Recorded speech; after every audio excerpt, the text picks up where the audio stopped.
Hello, WWE fans, TYT sports fans. It's me, Josh G, here with your recap of WWE Battleground.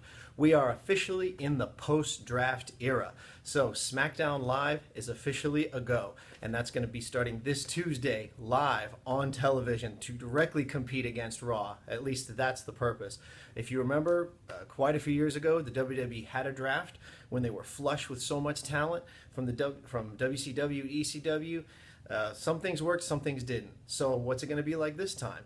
Almost every major sport has a draft, and certain things like the NFL makes a really big deal out of the draft. So I was kind of hoping that WWE would structure their draft sort of like that. But there are really weird rules about this draft because Raw is longer. They got more picks for every 2 picks SmackDown got. Raw got 3 picks, and tag teams could be taken as a whole unless the manager didn't want them. There were some very strange rules in there, but in the end, it is what it is. So it's really hard to argue against a draft that takes place in the world of sports entertainment. But if they're trying to further blur that line between sports and entertainment, time will only tell if the draft ends up being a good idea or not. It didn't work out too well last time because everything eventually just migrated back to Raw anyway. And they're really trying to put the focus on SmackDown. So Battleground was going to be the first test because this was going to be the final pay-per-view before this brand split officially becomes a thing and people start actually caring about it. So we had the kickoff show, the Usos versus Breezango. You can just throw that one away.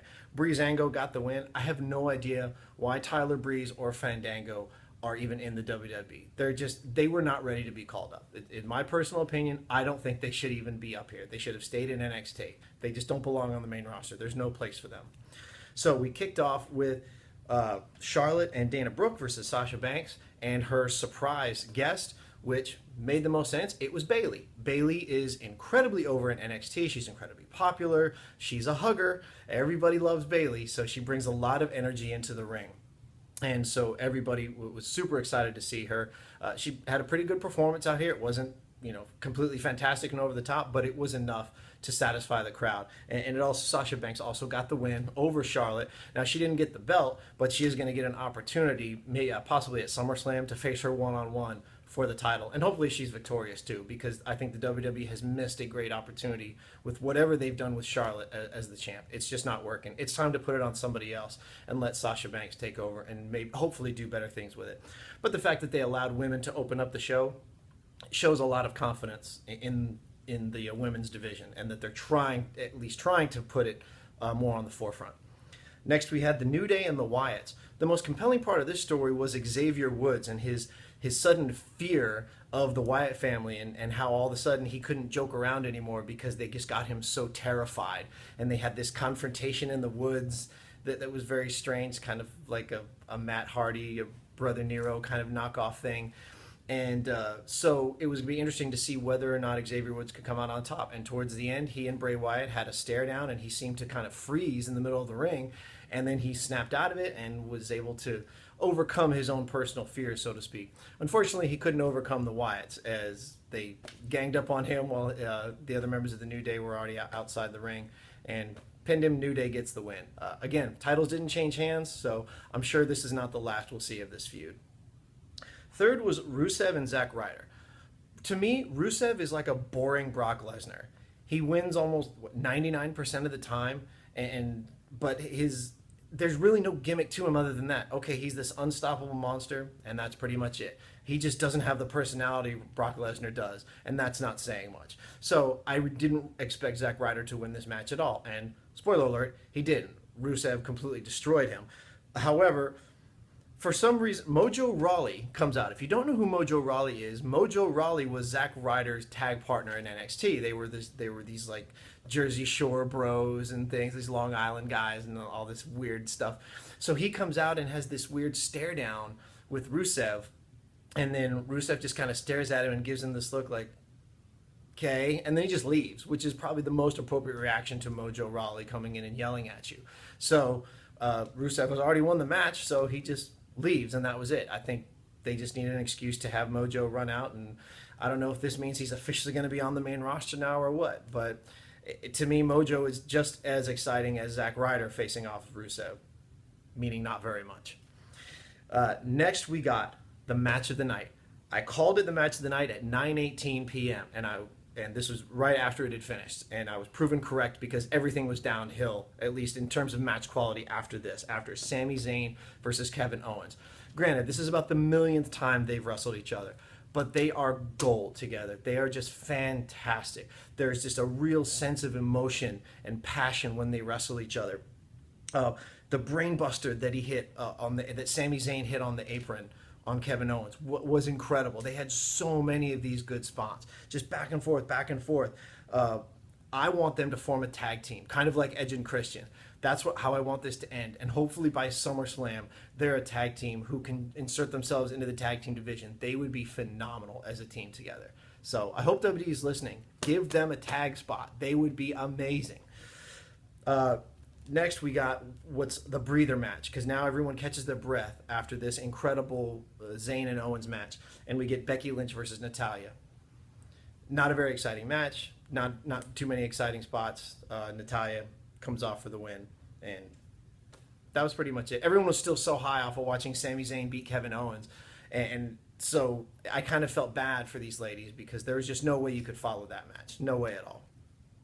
Then we had the Darren Young versus The Miz, this whole make Darren Young great again. Bob Backlund's been training him, and it had a very weird finish. I'm not sure if it was ended on a DQ or a countout. I don't know, because it just had some very strange things. The bottom line is Darren Young didn't win, and so he didn't get the Intercontinental title. What I want them to do is bring some legitimacy to titles like that, like the Intercontinental belt, the United States Championship. You have to do something different in order to make people care about these championships. The John Cena Open Challenge for the U.S. belt, that made people care about that title. When Daniel Bryan had the Intercontinental belt, people actually cared about it because they loved Daniel Bryan. There has to be a way to do that here. The Miz is a great heel, but as of right now, no one really cares that he's the Intercontinental Champion. So they got to find some way to make it legitimate. Next, we have probably the two most over guys in the business right now, Enzo and Cass and John Cena versus The Club. This was a perfect pairing because if you're not a John Cena fan, you're probably an Enzo and Cass fan. So here you are rooting for John Cena by default. So it was a great trick that the WWE gets to pull, is that even if you don't like him, you're still cheering for him because they've paired him with the two most over guys in the company right now. Enzo is this amazing New Jersey Tasmanian devil, just on fire in the ring, and there's a reason why they give him so much mic time. Even on a pay-per-view, it's unusual to give someone that much freedom and that much time on the mic, but he's just so good. Everything that comes out of his mouth is so spitfire, and the crowd eats it up. You get their money's worth just by watching him speak, and it's fantastic. I made the comment, this is how cults are started. Watch Enzo's introduction and how everybody follows along with what he says and his hand motions and all that stuff. And then, just be careful. Had a great match, great spots. You put him against somebody like The Club, another legitimate team of guys who have a great history together. I said this is probably one of the few times when all six men in the ring are over. Everybody is liked by at least a good majority of the fans, liked and respected. So you're definitely going to get something fantastic out of this. They all had great chemistry together. Fantastic match. Cena, Enzo, and Cass come away with the win. Cena, because he's Super Cena, of course, he has to get the pinfall, and he gets the credit for it, but still, Enzo and Cass had a strong showing. Fantastic. Next, we had the Jericho highlight reel with Randy Orton coming back after 9 months off with a shoulder injury.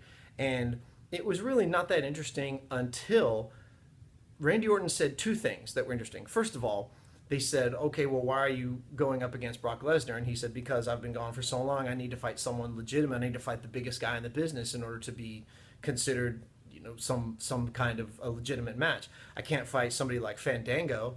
Ooh, okay. Kind of an insult to Fandango, but that's okay. But that wasn't the worst of it. That was just kind of a slight little insult. But then later on, he was talking about going to Suplex City and how Brock Lesnar's probably going to suplex him 20 times in their match. And he said, well, it only takes one RKO to get to Viperville. And here I quote, no enhancements needed, unquote. A not so subtle dig at Brock Lesnar's recent failed drug test for the UFC. So I don't know if that was cleared beforehand or if Randy just decided to throw that in there, but a not so subtle insult against Brock Lesnar. And I'm sure Lesnar will have plenty to say about that when they have their match. Highlight reel goes as they normally go. It ends with Randy Orton giving Chris Jericho an RKO. And that leads us into the main event, the match that everybody has been wanting to see for a really long time. All three members of the Shield finally facing off against each other. At stake is which brand, Raw or SmackDown Live, is going to have the most important title in the WWE. Who is going to have the champion? So we had Roman Reigns, Dean Ambrose, and Seth Rollins all going against each other. I would say Reigns, this was his first match back since the suspension, and obviously the crowd couldn't care less that he was there. Huge, epic boos. And this was a Washington, D.C. crowd that was into the entire show. Reigns comes out with this epic heel beard. I thought he looked great. Crowd just boo. I mean, it's got to feel bad. He just, I get it. This time they gotta have some legitimacy to boo him because of what he did, but still, that's got to hurt. Rollins, I said he looked like a Hershey's Kiss because he was dressed in some weird silver and black kind of getup everywhere. So match goes on. There were great spots back and forth. All three men took some great bumps outside the ring, inside the ring. In the end, I had predicted that Rollins has to take the fall. Reigns. Reigns is going to have to take the fall here. He's the one coming back from the suspension. He's just going to have to dig himself out of a hole for a while. That's just going to be the way it is. That's just it. And sure enough, Dean Ambrose hits the dirty deeds on Roman Reigns, covers him. Dean Ambrose is still your champion. This means that the WWE World Heavyweight Championship is on SmackDown Live. So all of the people who had been drafted to SmackDown Live come out. They kept showing shots of the SmackDown locker room, the Raw locker room watching, because they're trying to make this a big deal, trying to make it important that the champ, whichever show they're on, is somehow the legit show. And that makes the most sense, to put the championship on SmackDown, because SmackDown has always been considered the B show. So in order to make it legitimate, you have to put bigger stars on there, like John Cena. You have to put the champ on there, like Dean Ambrose, at least for a while. At least try to get it built up. This past week, SmackDown had some of the highest ratings they've ever had. I believe they outperformed Raw, actually. And that was mostly because of the draft and stuff like that. Whether or not they'll be able to sustain those ratings, that's going to be the challenge. That's what WWE is going to try to do. Make you watch 5 hours, at least 5 hours of wrestling a week. And that's not including NXT shows and things like that. So can they get your attention for 3 hours on Monday and 2 hours on Tuesday? I think it being live definitely helps with that, because now I can't just go on the internet and find out the results. I actually have to watch it. And if they start having legit storylines take place on SmackDown, which was never done before, SmackDown was always just the throwaway show. Nothing significant ever happens. Everything happens on Raw. So if they start doing it on both shows, then we could be in for some fantastic television. So what do you guys think? Did you watch Battleground? What did you think? Do you agree? Did you like the results? What did you think? Did you think some of the matches were great? I still say that the Zayn Owens match was the best one of the night. Do you agree with that? Did you think there was something better? What do you think about the brand split going forward? Let me know in the comments below. As always, I will comment and respond back to every single one of them. Follow me on Twitter. We can talk wrestling stuff all day, all night, as much as you guys want. Again, thanks to TYT Sports, and most importantly, thank you for watching. See you guys later. Bye-bye.